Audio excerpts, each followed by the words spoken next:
I stood alone in the drizzling rain, before the tiny white coffin at Rosewood Memorial Park in Portland, Oregon. That coffin, so small it looked like it was meant for a doll, adorned with white roses and a pale pink ribbon, was the final resting place of my daughter, Lily. Only 6 months old, sudden infant death syndrome had stolen her from me, leaving an unfillable void in my heart. But the pain of losing my child wasn't the only thing making me tremble under the gray sky. My wife Sarah, along with her parents, Patricia and Edward, chose not to be here. Instead, they were enjoying themselves at a pool party in West Linn, celebrating the engagement of Brandon, Sarah's brother. Sarah's words echoed in my mind, sharp as a blade. "It's just a baby, Ethan. Brandon's party matters more." Those words in their absence shattered something inside me, a wound deeper than the pain of losing my child. Before diving into the story, comment where you're watching from, and don't forget to subscribe so you never miss the latest video. I am Ethan Marshall, 45 years old, a construction project manager in Portland. I've spent the past decade building a life with Sarah, the woman I love, even though I always knew that in her family's eyes, I was never a priority. The Coleman family, Patricia, Edward, and especially Brandon, their golden child, always put their eldest son above everything. Brandon, 38, a marketing director, was the center of all attention, from lavish parties to generous financial support. Meanwhile, I was just Sarah's husband, a hard-working, steady man who never quite shined in their eyes. I had grown used to it, or at least, I thought I had. I met Sarah Coleman 12 years ago at a financial conference in Portland. I, a 33-year-old construction project manager, was drawn to her warm smile and intelligence. Sarah, then 30, worked at a major bank, always full of energy and ambition. We fell in love quickly, and after 2 years of dating, I proposed to her on a rainy evening by the Willamette River. But from the start, I realized her family didn't embrace me as I had hoped. Patricia and Edward Coleman, Sarah's parents, lived in a luxurious home in West Linn, always polite but cold. They often compared me to Brandon, Sarah's brother, a 38-year-old marketing director. They considered the pride of the family.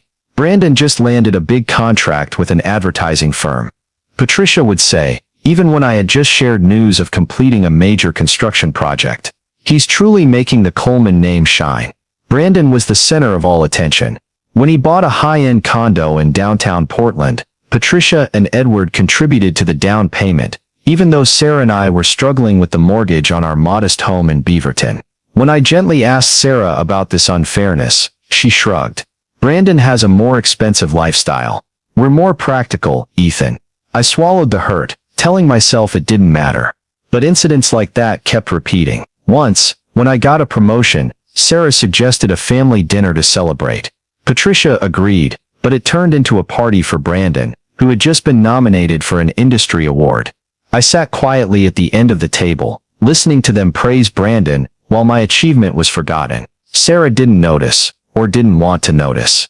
My family, in contrast, was always a rock-solid support. My parents, William and Eleanor Marshall, lived in Seattle, a few hours' drive from Portland. They weren't as wealthy as the Colemans, but their love for me and Sarah was unconditional. When we got married, they threw a cozy backyard party at their home, with homemade cake and tearful speeches. Patricia and Edward, meanwhile, sent a stiff congratulatory card with formal signatures. William once pulled me aside, concerned, "Ethan, are you sure about this family? They don't treat you the way you deserve." I brushed it off, saying I loved Sarah and would do anything to make her happy. But deep down, I knew he was right. When Sarah got pregnant with Lily, I felt like my life was finally complete. We had tried for years to have a child, and a pregnancy in our 40s was a journey full of anxiety. When Lily was born on a chilly morning in Portland, with Sarah's dark hair and my blue eyes, I cried with joy.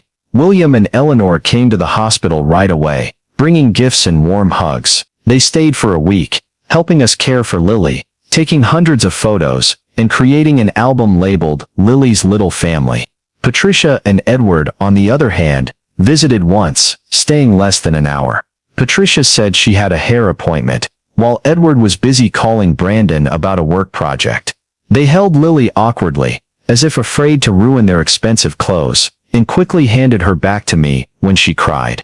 Sarah didn't seem to find it unusual. She smiled, saying my parents are busy, Ethan. Don't mind them. In Lily's brief 6 months, the Marshalls were our greatest source of joy. William and Eleanor visited weekly, bringing toys and stories from my childhood. They called Lily their little princess, and always said we were a beautiful family. The Colemans, in contrast, came twice. The first time was when a friend of Patricia's wanted to see the baby. The second was when they were passing through for one of Brandon's work dinners. I still sent Patricia and Edward photos and videos of Lily. Her first smile, her first rollover, her giggling laugh, but they rarely responded. Patricia occasionally sent a like emoji. Edward never replied. I told myself they were busy, that they'd love Lily in their own way. But deep down, I knew that Lily, like me, wasn't their priority. 2 months before Lily passed away, Brandon announced his engagement to a public relations employee named Claire. Patricia and Edward immediately began planning a lavish pool party in West Linn. Sarah got swept up in the planning, calling me daily to talk about the venue, menu and guest list. The party was scheduled for the same day as Lily's baptism at our church in Beaverton, an event Patricia and Edward had promised to attend. When I reminded Sarah, she said, "Oh Ethan, we can reschedule Lily's ceremony. Brandon's engagement is a big deal, a once-in-a-lifetime event." I wanted to say that Lily's baptism was also a one-time event, but I swallowed my words, as I had so many times before. The day Lily left me forever began like any other in our small home in Beaverton, Portland. I woke up early in the morning, faint sunlight filtering through the bedroom curtains. Sarah was already up, brewing coffee in the kitchen, but something in the air felt off. Lily usually woke at 5 a.m. for her bottle, but today, the baby monitor was eerily silent. I walked into her room, the one we'd painted pale yellow with bunny drawings on the walls. In her white crib, surrounded by stuffed animals from my parents, William and Eleanor, Lily lay still. Too still. "Lily?" I whispered, touching her cheek. Her skin was cold. A jolt ran through me, and I screamed, my voice breaking in panic. Sarah rushed into the room, followed by the sound of frantic footsteps. I knelt by the crib, trying to perform CPR on Lily's tiny body, my hands shaking, tears streaming uncontrollably. Sarah stood frozen, covering her face, muttering, "No, no way." I yelled for her to call 911, and she grabbed her phone, her voice trembling as she spoke to the dispatcher. The minutes that followed were a blur. The wail of ambulance sirens in our quiet Beaverton neighborhood, paramedics with grim faces continuing to resuscitate Lily, and the ride to the hospital under the blinding lights of the ambulance. Sarah sat beside me in the ER, holding my hand, but her eyes were distant, as if she were somewhere else. The doctor, a woman with kind eyes, came in and said the words I never wanted to hear. "I'm so sorry. Your daughter passed away from sudden infant death syndrome." Sarah sobbed, while I stood frozen, unable to believe we'd done everything right. Lily slept on her back, the crib was bare, the room at the perfect temperature, and still lost her. We stayed at the hospital for hours, holding Lily one last time, trying to memorize every detail of her tiny face, her cold little hands, her soft, dark hair. I kissed her forehead, whispering goodbye, but couldn't accept that this was the end. Sarah sat beside me, crying quietly, but I felt a distance between us. She seemed unwilling to face this pain with me. Finally, I mustered the courage to call Patricia and Edward, Sarah's parents, in West Linn. "Pat," I said, my voice breaking, "Lily passed away last night." "Sids, we're at the hospital." There was a long pause on the other end. Then Patricia replied, her voice flat. "Oh, Ethan, that's awful. We'll call back later." "Okay." No gasp, no promise to come right away. No questions about how we were doing. William and Eleanor, my parents, arrived at the hospital within hours from Seattle, bringing the comfort I craved from Sarah's family. They hugged me, cried with me, and asked the questions Patricia and Edward never thought to. "Do you need anything? Want Mom to stay with you?" Their presence was the only light in that dark day. But Sarah, instead of being with me, was busy texting. I glanced at her phone and saw she was messaging Brandon about his engagement party, planned for the weekend at the Coleman house in West Linn. I tried to convince myself she was just distracting herself from the pain, But deep down, I knew something was wrong.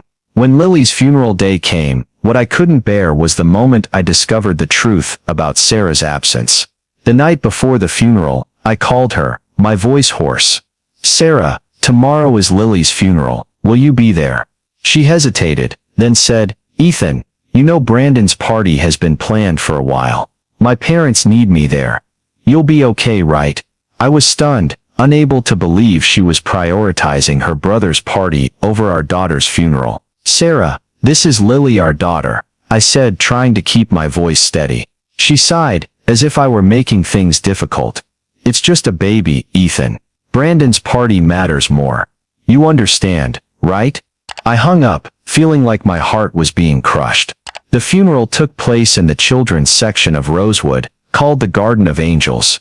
The lush green grass, small headstones engraved with children's names, and the soft patter of rain created a quiet, almost surreal space.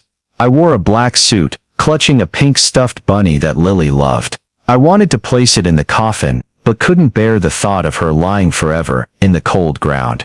My mother, Eleanor, stood beside me, tears falling silently. My father, William, held my shoulder tightly, as if afraid I'd collapse. They had driven from Seattle as soon as they heard, bringing the love and comfort I longed for from Sarah. I checked my phone, an instinctive act, naively hoping Sarah would text, that she'd change her mind, that she'd show up, but there was nothing. Instead, I saw an Instagram notification. One tap, and my heart stopped. Brandon had posted a story, a photo of him raising a glass, Sarah beside him, wearing a sparkling green dress, smiling brightly. Patricia and Edward were in the background, chatting cheerfully with guests. The story was posted right as the pastor began his sermon about Lily, about her short but meaningful life. I turned off my phone, feeling like the world was collapsing. How could Sarah, Lily's mother, choose a party over our daughter's funeral? Pastor David, an older man with a warm voice, spoke about Lily with a gentleness that made me want to cry. "Some souls stay with us only briefly, but their impact is eternal," he said. "Lily brought joy and love to Ethan and Sarah in her 6 short months." I wanted to scream that Sarah didn't deserve to be mentioned, that she had forfeited her right to be Lily's mother when she chose Brandon's party. But I stayed silent, my trembling hands clasped tightly, trying to keep myself from falling apart.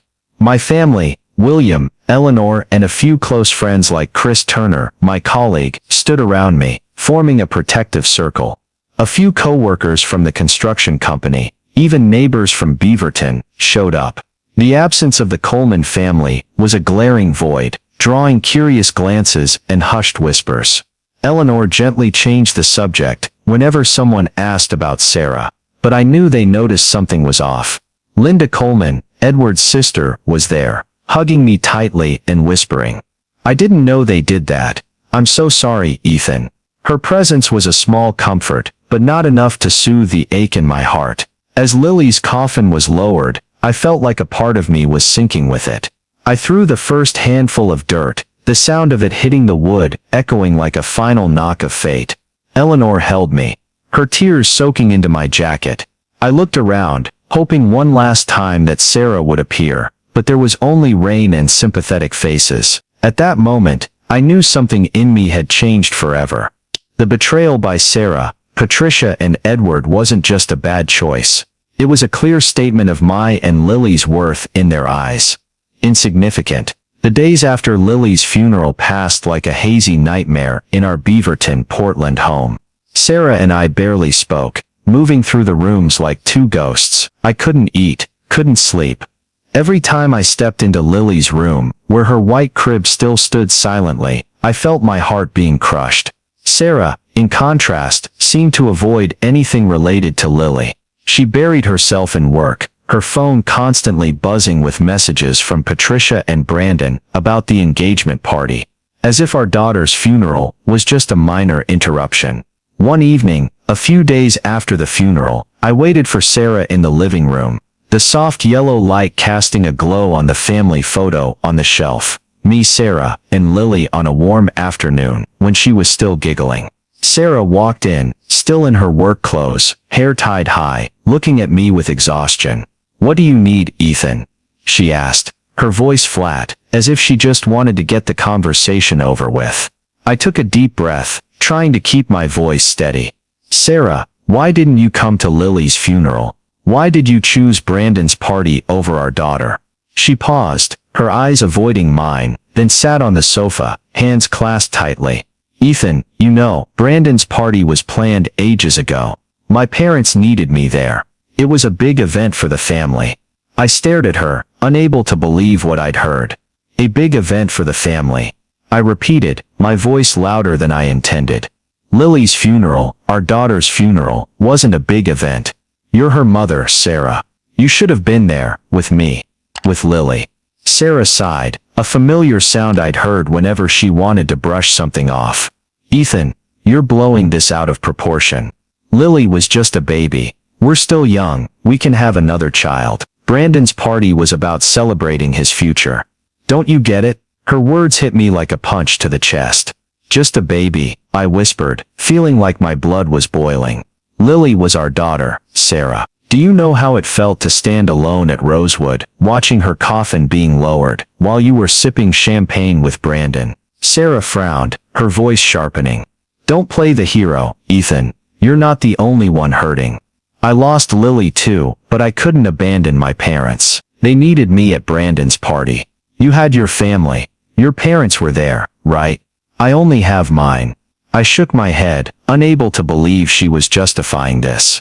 My family was there, because they loved Lily, loved us. And you? You chose your brother, a pool party, over your daughter. Did you see the video Brandon posted? You were there, smiling, while I was burying her. Sarah flushed, but instead of apologizing, she turned away. I don't want to argue, Ethan. You need to move past this. Life goes on. She stood, as if to end the conversation, but I wouldn't let her off that easily.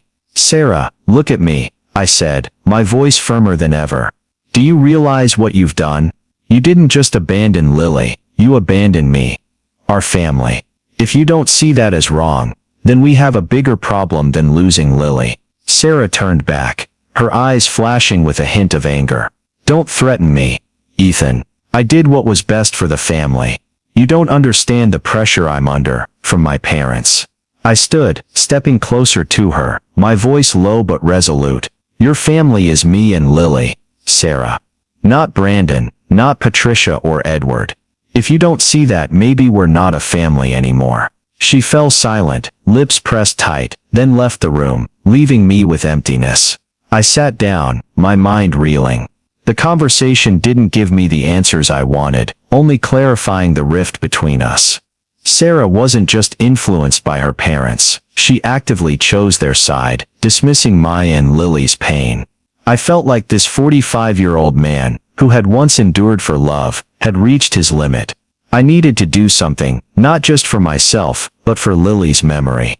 The next day, I met Chris Turner, my best friend and colleague, at a coffee shop in downtown Portland. Chris, with his salt and pepper hair and genuine smile, listened as I told him about Sarah, the pool party video, and the betrayal I felt. Ethan, he said, putting a hand on my shoulder, you can't let them keep hurting you. Lily deserves respect, and so do you. Don't let them rewrite the story their way. Chris's words were like a light in the darkness. I realized I couldn't stay silent anymore. I needed to confront not just Sarah, but the entire Coleman family, to make them understand the consequences of their callousness. I started by digging up painful memories I'd tried to bury. Sitting in my small home office in Beaverton, under the dim glow of a desk lamp, I opened my laptop and sifted through years of texts, emails, and photos. I found messages Sarah sent to Brandon in the days after Lily's birth, asking his opinion on party plans, rather than sharing joy about our daughter. There was an email from Patricia, from 3 years ago, when Sarah and I bought our house in Beaverton. I'd asked if they could help with part of the down payment, as they had for Brandon's downtown Portland condo. Patricia replied curtly, "Brandon has a different lifestyle. Ethan, you two can manage, right?" I saved that email, along with another text from Sarah, sent while I was at the hospital with Lily. "Mom needs me to help with Brandon's party. You okay, Ethan? My heart tightened as I reread those words. They were clear proof that the Coleman family always put Brandon above me, above Lily, above our little family. I created a document on my computer, a sort of timeline chronicling the times I'd been overlooked. There was the time Patricia canceled my promotion celebration dinner to throw a party for Brandon.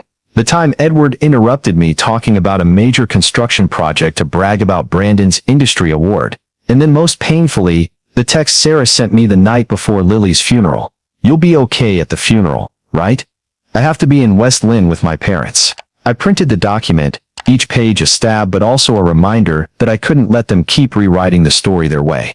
Needing more support, I joined an online group for parents who lost children to SIDS, a virtual space where strangers shared pain my family never understood. During an online chat, I shared about Sarah and the Coleman family. How they skipped Lily's funeral for Brandon's pool party.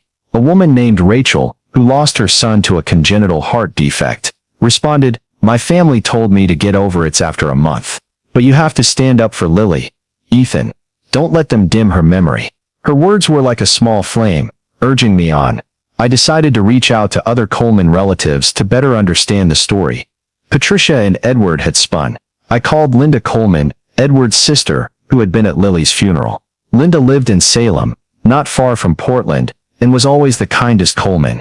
"Ethan, I thought Sarah's parents were sick and couldn't come," she said, her voice full of shock when I told her the truth. "They told me Edward had back pain, and Patricia had to stay home to care for him." It seemed odd, but who'd guess they were at Brandon's party? The shock in Linda's voice made me feel validated, like my pain wasn't invisible. She promised to talk to other family members, like Sarah's aunt and uncle, to clarify the truth. These conversations, along with the document I'd prepared, gave me a sense of clarity. This wasn't just about Lily's funeral. It was about a lifetime of being sidelined by the Colemans. I started writing a letter, not to send right away, but to prepare for a bigger confrontation with Sarah, Patricia and Edward. In the letter I wrote about the pain of losing Lily, the betrayal of them choosing the pool party, and how they'd hurt me over the years. I placed a photo of Lily, her in a pink dress, smiling brightly at 4 months, in a small frame to bring to the meeting. That photo would remind them that Lily wasn't just a baby, but the center of my world. As I closed my laptop, I felt a new resolve. I wasn't doing this for revenge, but for Lily, for her memory, and for myself. Chris was right, I couldn't let the Colemans pretend they were blameless. I texted Patricia, requesting a meeting at their West Linn home. "We need to talk about Lily, and what happened." I wrote. Patricia replied instantly. "Fine, Ethan. I'll make apple pie." I drove to West Linn, hands gripping the steering wheel, as if it were the only thing keeping me from braking. The Coleman house appeared before me, a luxurious mansion with neatly trimmed lawns and vibrant flower pots by the windows. Patricia opened the door, wearing a floral dress and pearl necklace, smiling as if this were a casual tea party. "Ethan, come in," she said, her voice chirpy. "I just baked an apple pie. Smells great." The sweet scent of apple pie filled the house, but it only made me feel mocked. Edward sat in the living room, in his usual armchair, a folded newspaper beside him. Sarah stood near the window, arms crossed, avoiding my gaze. I took a deep breath, set my bag on the sofa, and said, "I want to talk before we eat pie. About Lily, the funeral, and why none of you were there." Patricia exchanged a look with Edward, the kind I recognized from times they thought I was overreacting. "Come now, Ethan," Patricia said, sitting on the sofa, "why dig up old wounds? We all feel bad about Lily, but I'm not done," I interrupted, my voice firmer than I thought possible. I pulled Lily's photo from my bag, taken when she was 4 months old, wearing a pink dress, her blue eyes sparkling and smile radiant. I placed it on the coffee table between us. "This is Lily, my daughter, your granddaughter, the one you called just a baby. This is Lily, who you all abandoned to attend Brandon's pool party." The room's atmosphere grew heavy. Sarah bowed her head. Patricia glanced at the photo then quickly looked away, and Edward cleared his throat, visibly uncomfortable. "Ethan, we had prior commitments," Edward said, his voice carrying its usual authority. "Brandon's engagement party was a big deal. You understand." I shook my head, took the timeline from my bag, and placed it beside the photo. I thought maybe it was just a mistake, a bad choice in a moment of confusion. But then I looked back, and it's a pattern. I handed them the printout, listing the times the Colemans overlooked me and Lily. Patricia's email refusing to help us buy a house, but funding Brandon's condo. Sarah's texts to Brandon, while I was at the hospital with Lily, and their indifference when she was born. This isn't just about the funeral, I said, my voice trembling with anger and pain.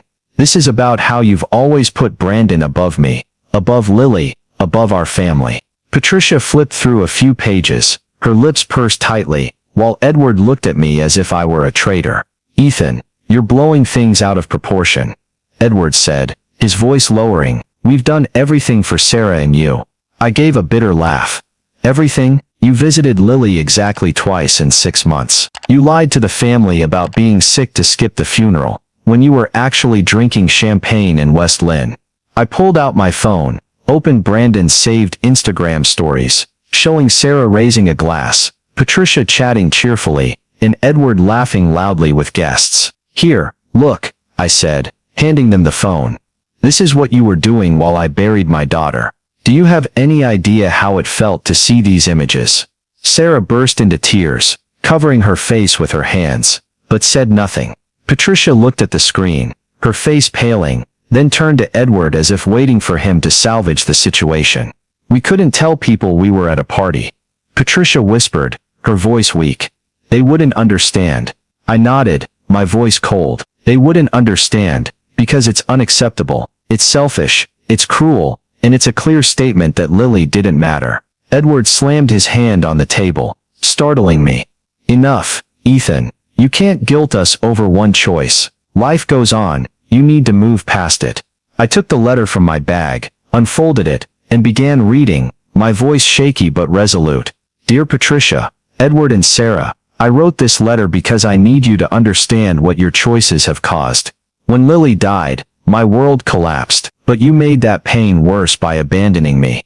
Abandoning Lily, to attend Brandon's party. You called her just a baby, said I could have another child, but Lily was one of a kind. You didn't just miss the funeral, you denied her existence. This wasn't the first time, my entire life with Sarah, I've been overlooked, pushed aside, because Brandon was always the priority. I'm not writing to apologize, or reconcile. I'm writing to say I see the truth clearly. And I won't let you hurt me, or Lily's memory anymore. I need distance until you acknowledge what you've done, and commit to change. As I folded the letter, Sarah sobbed, Patricia wiped away tears, and Edward sat motionless, his face flushed. You can't cut us off over one thing, Edward said, his voice harsh. This isn't one thing, I replied. It's a lifetime. I'm not cutting you off forever, but I won't pretend everything's fine anymore. The ball's in your court now. I stood, gathering the photo, letter and timeline, feeling both liberated and pained. As I reached the door, Sarah called out, her voice breaking. Ethan, please don't leave like this. I paused, but didn't turn back. I'm not going anywhere, Sarah. You're the ones who weren't there when it mattered most. I stepped out, leaving a heavy silence behind. Leaving Patricia and Edward's house in West Linn, I drove back to Beaverton, in a state of both relief and exhaustion. But I knew that confrontation was the start of another journey. A journey to heal myself and ensure the Coleman family faced the consequences of their actions. A few days later, I sent an email to extended members of the Coleman family, aunts, uncles, and cousins, recounting the story of Lily's funeral, and the truth that Sarah, Patricia and Edward chose Brandon's pool party over being at Rosewood Memorial Park. I attached screenshots of Brandon's Instagram stories, showing them laughing, while I buried my daughter. Linda Coleman, Edward's sister, was the first to respond. Ethan, I don't know what to say, she wrote. I thought they were sick. I'm so sorry, and I'm ashamed of my brother. If you need anything, I'm here. Other messages came from relatives, expressing shock and disappointment. This action cost Patricia and Edward their reputation in the family, shattering their sick excuse they'd fabricated. My marriage to Sarah grew more strained than ever. After the confrontation, she barely spoke to me, sleeping on the couch and avoiding anything related to Lily. I suggested couples counseling, but Sarah refused, saying she needed time. I started considering separation, Not because I no longer loved her, but because I couldn't live with someone who wouldn't acknowledge my pain. Chris Turner, my best friend, advised me to focus on myself. "You did the right thing by speaking out," he said, over a beer at a Portland bar. "Now take care of yourself. Lily would want you to keep living." Chris's words made me realize that healing wasn't just about confronting the Colemans, but about rediscovering meaning in my own life. I began attending an in-person support group in Portland for parents who lost children to SIDS, instead of just online chats.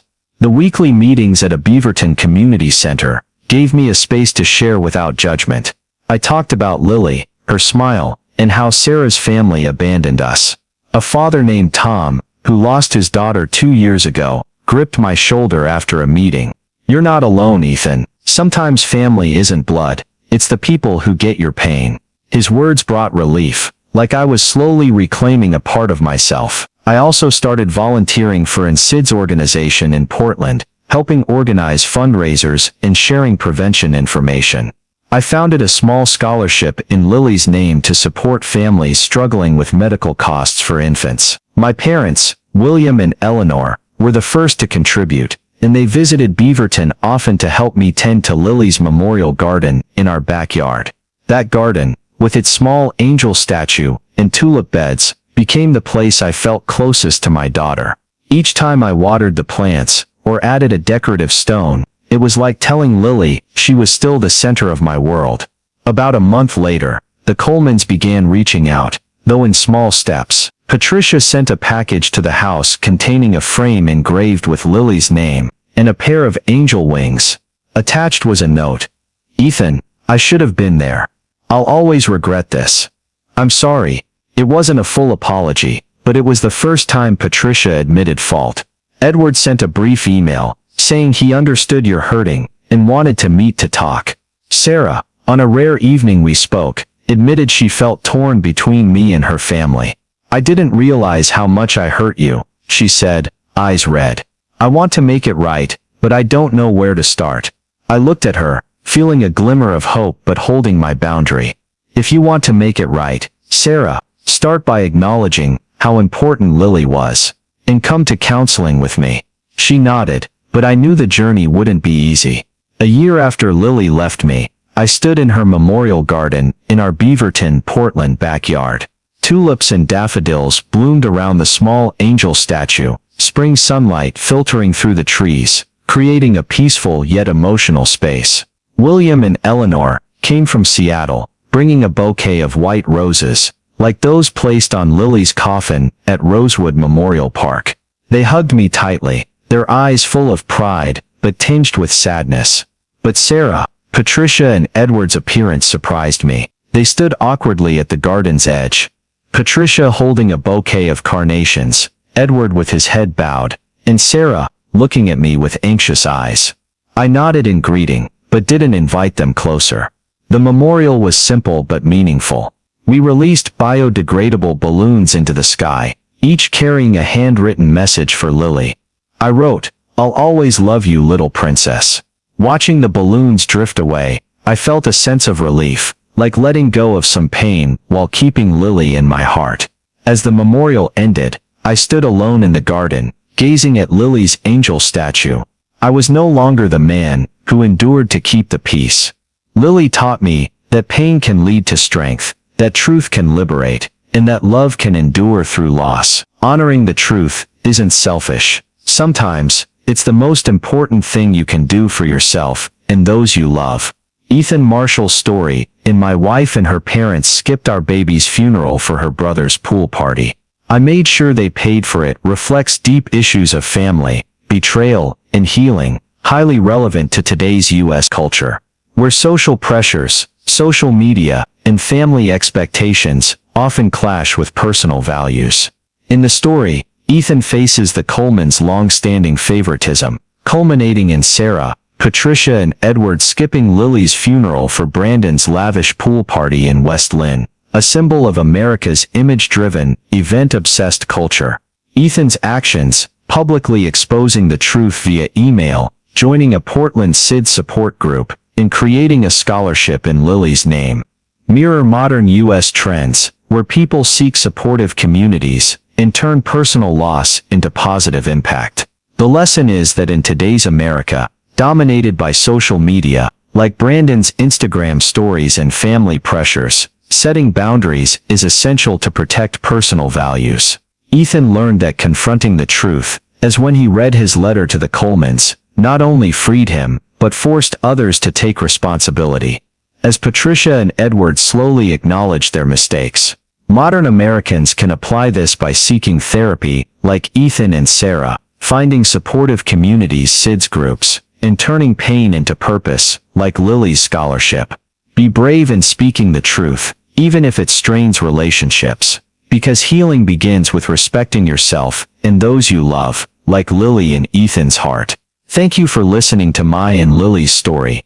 Please subscribe to the channel to honor cherished memories together and share the healing journey in the next video. See you soon, and keep supporting SIDS organizations to spread love.